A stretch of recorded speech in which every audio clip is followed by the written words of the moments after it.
सोने का भाव 1 लाख से ऊपर चला गया है। सोने का भाव 1 लाख रुपए से ऊपर पहुंच गया 1 तोला। यह है भारतीय जनता पार्टी का सबका साथ सबका विकास।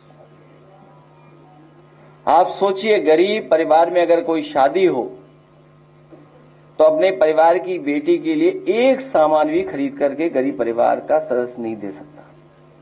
उसके माँ बाप पिता अगर कुछ देना चाहेंगे तब भी नहीं दे पाएंगे। और लगातार ये सरकार कह रही कि हम विकसित भारत बनाएंगे। इनके विकसित भारत का सपना क्या है? आखिरकार हम विकसित भारत किसको बोलेंगे? क्या विकसित भारत यही है कि जहां पर गरीब अपनी बेटी की भी शादी नहीं कर पा रहा है, न करा पा रहा है? क्या विकसित भारत में यही महंगाई होगी, मुनाफा इतना ही लोग कमाएंगे? विकसित भारत में यही इतना ही भ्रष्टाचार होगा? आखिरकार भारतीय जनता पार्टी का विकसित भारत का सपना क्या है? यही सपना है क्या उनका? और फिर हम धन्यवाद देना चाहते हैं एक बहुत प्रतिष्ठित न्यूज चैनल का, जिन्होंने कम से कम सत्य को सामने लाने का प्रयास किया। जो लोग ये दावा करते थे कि कुंभ में 37 लोगों की जान गई है, अब तो वो आंकड़े आ गए हैं 82 के।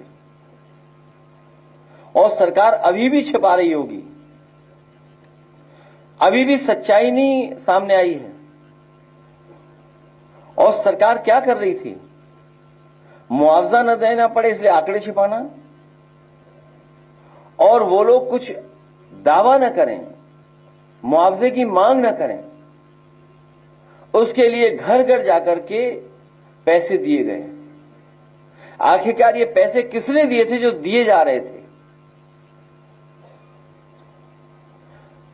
आखिरकार कुंभ में जिन लोगों की मृत्यु हुई है, मृत्यु के बाद जो सरकार ने मुआवजा तय किया था, आखिरकार कैश कौन देने जा रहा था?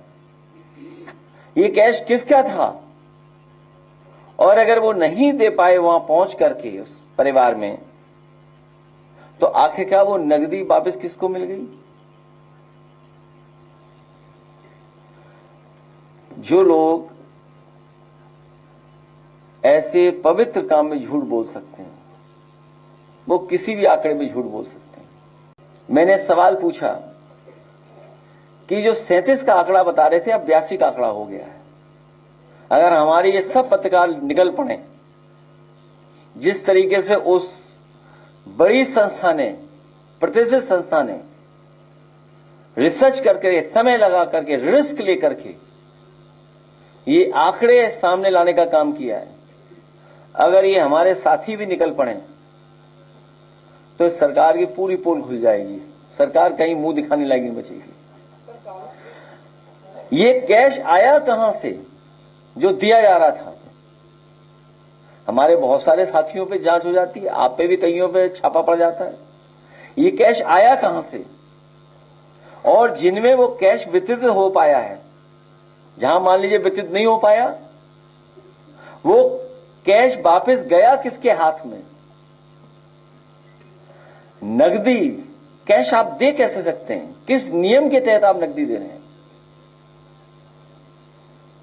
नकदी देने का निर्णय किस नियम के तहत हुआ है?